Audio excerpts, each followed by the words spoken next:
No, you wouldn't stop receiving your Social Security completely. However, like you said, the clock is ticking faster.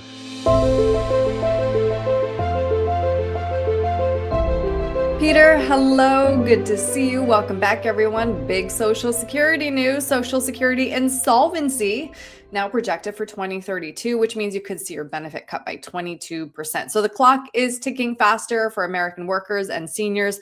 According to a new trustees report, ongoing tax revenue would cover only 78% of scheduled retirement benefits until the fund is depleted again in 2032. So what does this mean, Peter? Because a lot of people assume that if that math follows, then in 2032, you're just going to stop receiving your Social Security. That's not it, though.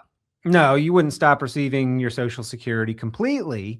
However, like you said, the clock is ticking faster. Flashback 20 years ago when I first started doing this, and it was benefits would be cut to 89% by 2042. And then they would be cut to 85% by 2039. And then it was 77 cents on the dollar in 2035. And now we're saying, well, it's even closer. Not only are we getting closer to that date, but the date is also getting closer to us. So this is kind of a two trains head-on collision kind of situation here if nothing is done. But it does not mean that you would not receive Social Security.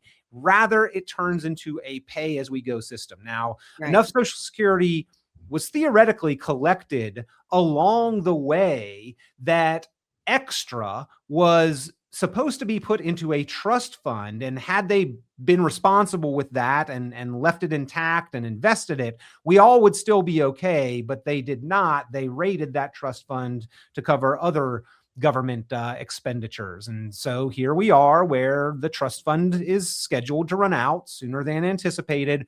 Once that happens, it turns into a pay-as-we-go kind of system, but you would still have something there in terms of Social Security, just not all that maybe we had expected and planned on.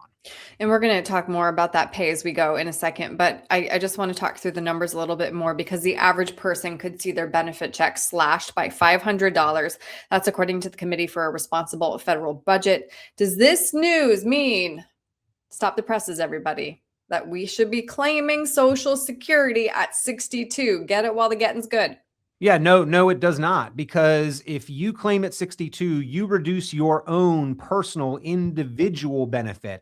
You get about 70% of what you would have received if you waited till full retirement age. And you lock that reduction in only for you and for life. Well, if you do that, and then in just a few short years here, they come around and say the whole system now needs an adjustment and a reduction. Now we are reducing an already reduced benefit. The system-wide reduction is on top of the reduction that you chose personally and opted into. So no, on the contrary, Erin, we would probably want to try to make the most of it, because another stat is that about 40% of the American public relies exclusively on Social Security as their form of retirement income. And so if we've doubled down and double reduced our benefit, that's a lot of people living on a lot less in retirement, which could get ugly pretty quickly. And by the way, a $500 a month reduction is probably about a quarter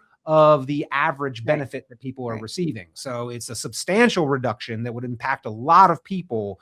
And no, we should not just make a knee-jerk reaction to get it while the getting's good, so to speak, because the getting will be good later, but at a higher amount. All right. Well, possible solutions to keep the trust fund solvent include raising the retirement age, reducing benefits, or increasing payroll tax revenue. Which, if any of those solutions, do you think we'll see? And how will that change retirement income planning? Well, I don't know if you've looked around the halls of Congress, Erin, but most of those people are well beyond retirement age themselves and have actually been through this before.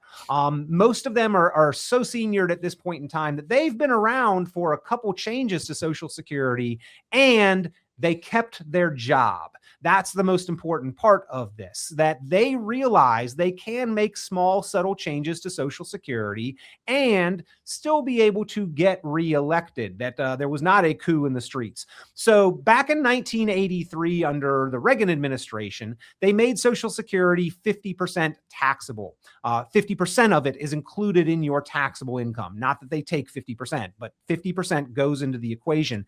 And that was done under the thinking that, well, your employer actually put in half of what we collected. So that part had never been taxed in the first place. So we'll tax that when we give it back to you. And then in 1993 under Clinton, they said, well, that one worked. Why don't we make it 85%? So at some point in time, I think they come around and say, for certain individuals, we're going to make Social Security 100% taxable. I think that's highly likely. Mhm. Also, they made Social Security full retirement age 2 years older. It used to be 65. Now it's 67. They made that change incrementally over a period of a couple decades, Every year you were born, it moved back a month or so. And they probably should reasonably do that again.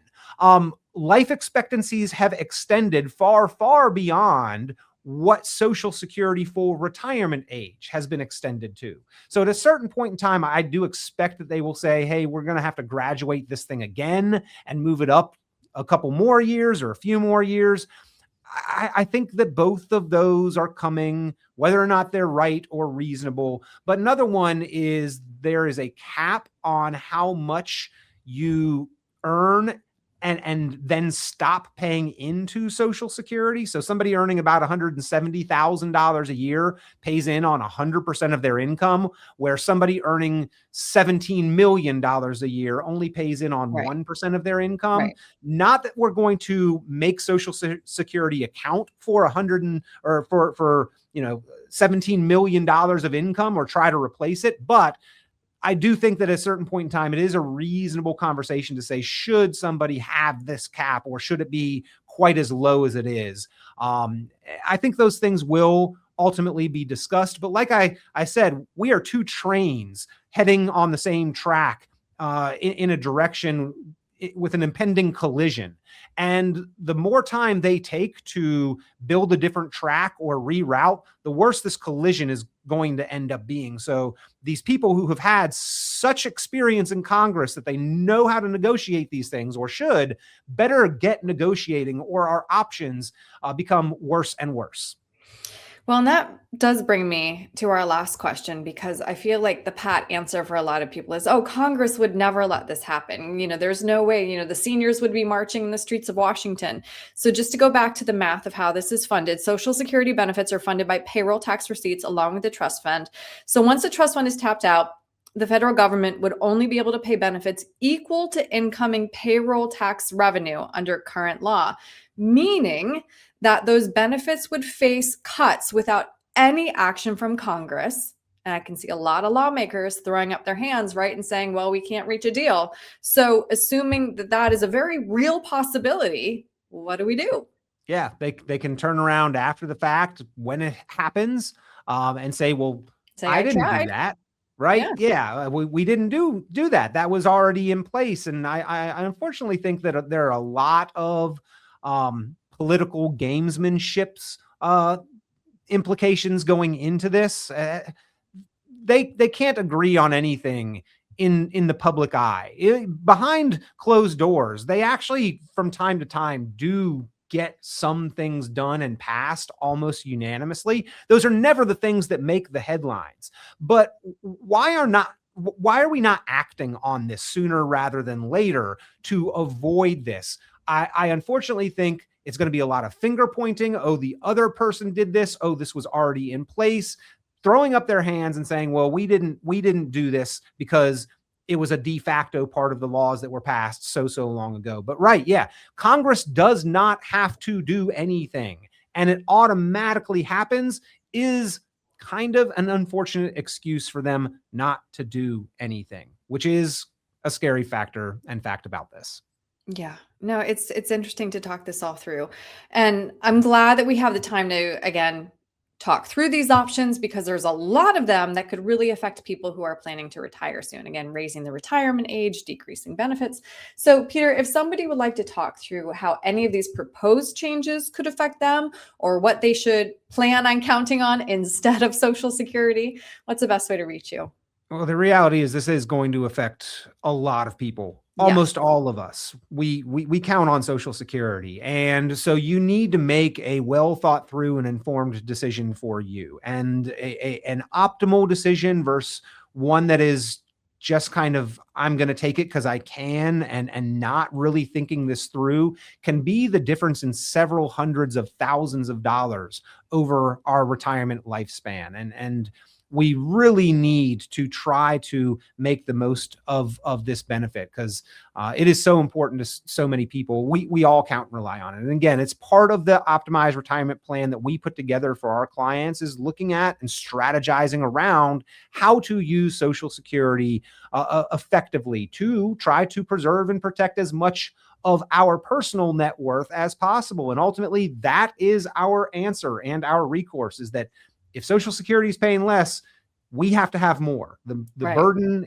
is being shifted onto our individual shoulders, that much more. So make well thought through, informed decisions. You worked to be entitled to these benefits for 30 to 35 years or more. It's worth 35 minutes to sit down and make sure that you're making the most out of it before you make a permanent, irreversible decision. So come in. Again, it's part of the conversation that we have and how to optimize and maximize your Social Security. And give me a call at Richon Planning if you'd like to have that conversation. We will offer that as a courtesy, no cost service for anyone looking at this decision in front of them. 919-300-5886. 919-300-5886 is the phone number. The website, richonplanning.com. It looks like richonplanning.com. And we'll help you with your Social Security decision and whatever might come down the pipe if Congress fails to act on this. All right. Peter, thank you. Thank you, Erin.